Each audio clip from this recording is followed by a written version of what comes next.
any ardent Tories, if we have any BNP members, EDL, please come and sit at the front because I want to see what happens to you guys.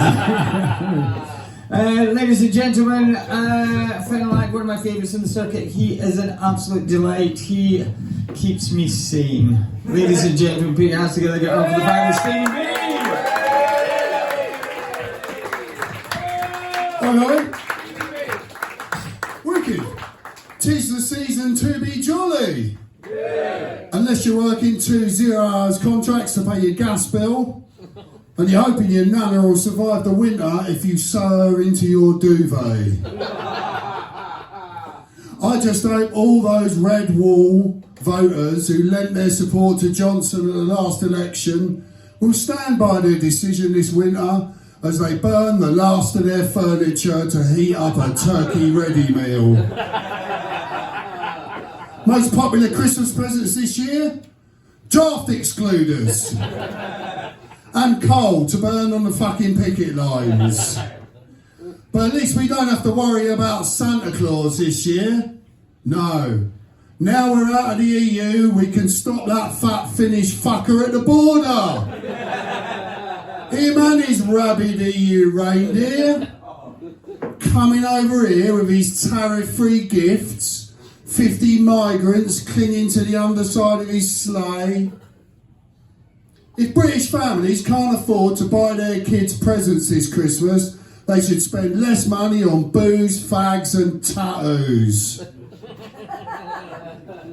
A fat bloke with a beard, dressed in red, giving out free stuff. Sounds like communism to me. We want a traditional, Tory, Victorian Santa. Steals your orange and stuffs your kids up the fucking chimney. Tory nativity, that'd be a bit different, wouldn't it, eh? Mary and Joseph arrive late in Bethlehem, get sanctioned by the DWP. Stable owner thinks they look a bit foreign, so he calls the Home Office. 3 shepherds turn up, they're from Border Force, taser Joseph, handcuff Mary, drag them off to separate cells. 3 wise men turn up, go, oh, we could turn this into luxury flats, you know. And sell them on to the 3 kings who are in town to buy Bethlehem's football team. Well, the sport's taking off in the fucking desert right now, isn't it? That bright star, turns out it's a surveillance satellite. Well, Jesus. He's a bit of a lefty, really, wasn't he? A recent survey has discovered that England no longer predominantly identifies as Christian.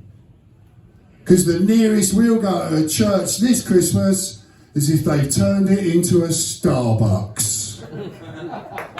It's hardly surprising though, is it? Because the Tories are to Christianity what the Nazis were to Judaism. Seriously, Jesus threw Tories out of the temple. But to paraphrase Shakespeare, now is the winter of our discontent, made inglorious by Tory bastards. People do point out, though, that striking nurses, postal workers, transport workers, paramedics and teachers who carried this country through the pandemic are ungrateful and selfish. They've already had above inflation rises in clapping. People point out that private sector workers have had no increase in clapping. They've had no clapping at all. And they've been just getting on with the job. But do you know what? In this cost of living crisis, the real heroes are the power companies and the supermarkets. They are. Because despite spiralling costs, they've still managed to return astronomical profits. Which is like Harold Shipman looking you in the eye and saying, your nana died of old age.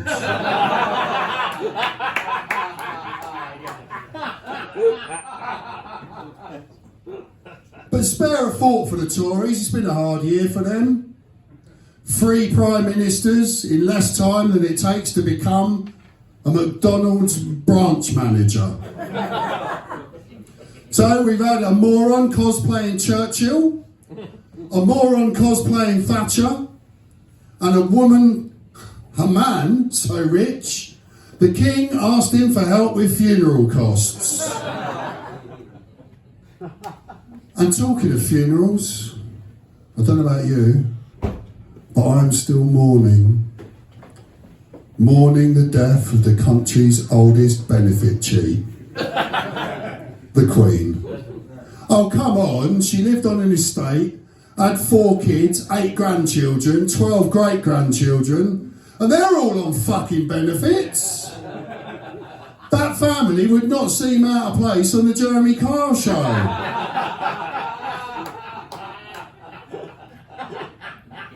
But the Queen was an inspiration to the nation. Supportive mother of a sex offender. And devoted wife to her cousin. You laugh, but Prince Philip did a lot for the youth of this country.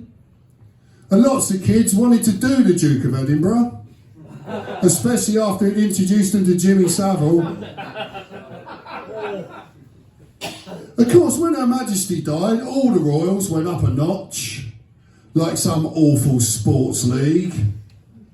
Of course, there's King Charles, who becomes King Charles III, simultaneously becoming monarch and replacing Richard III as rhyming slang for having a shit. Camilla becomes Queen Consort, where previously she'd just been an escort. Prince William becomes Prince of Wales, and his wife, Kate, becomes Princess of Wales.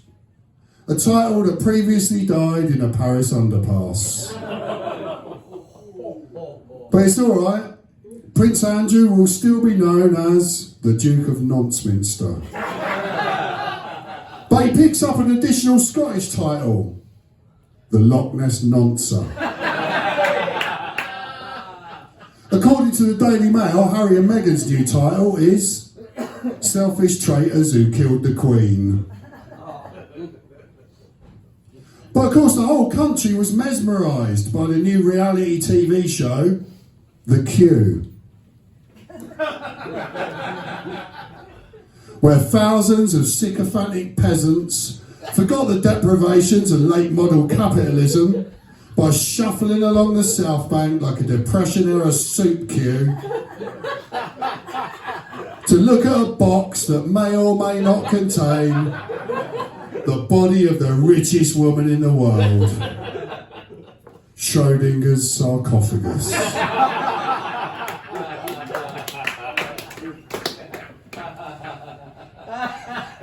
At times, the queue outstretched the one at my local accident and emergency department. But the wait time of 19 hours was still less time than it takes for an ambulance to turn up when your nana has a stroke. The BBC were commended for their sombre 24/7 coverage of the queue, while Channel 5 were criticised for suggesting she'd reach more people if they put her on the back of a flatbed lorry and drove her around the country in a Perspex coffin. Of course, on the big day, the government showed its respect to the royal family by suspending inheritance tax. And the water companies showed their respect by stopping pumping raw sewage onto Britain's beaches for 24 hours. Of course, the funeral was another chance for all the royal family to put on their military fancy dress, apart from Prince Andrew, who came dressed as the child catcher from Chitty Chitty Bang Bang. But the funeral reportedly cost over £6 million. A price tag the Royal London Over 50s plan may never recover from. We won't have finished paying for the funeral when it's time to pay for the fucking coronation. Although given the state of the economy, that's likely to be scaled back from Westminster Abbey to a Croydon Wetherspoons. Wherever the funeral's held, wherever the coronation is held, we're going to get an extra bank holiday for it. Which we would have got if the England football team had brought home the World Cup next week. Instead, we were just treated to another reason to hate the French and a spike in domestic violence. Of course, the English women's football team did really well this year with their historic win against Germany in the Euros. Which occasioned neither a fucking bank holiday or a spike in domestic violence. There's no punchline for that, it's just a bit of virtue signalling around everyone. But they did that. But as 2022 comes to a close, I think the country will look back on it as the year that the Tories buried the Queen, buried the pound, and buried our economy. We'll look back on it as the year that the Tories turned on Boris Johnson, like Jeffrey Dahmer at a sleepover.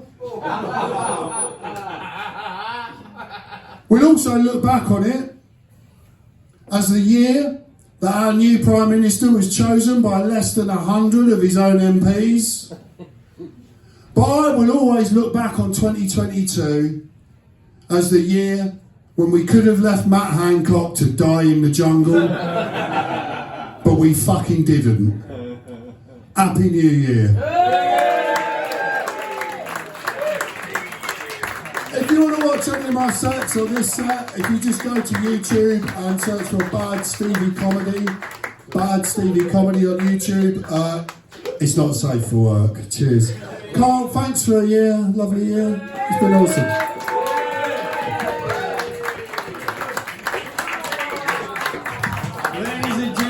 Fabulous Stevie! Now, I forgot to mention something earlier on in the evening. Over in the corner there, you will see there is a man filming all this. He's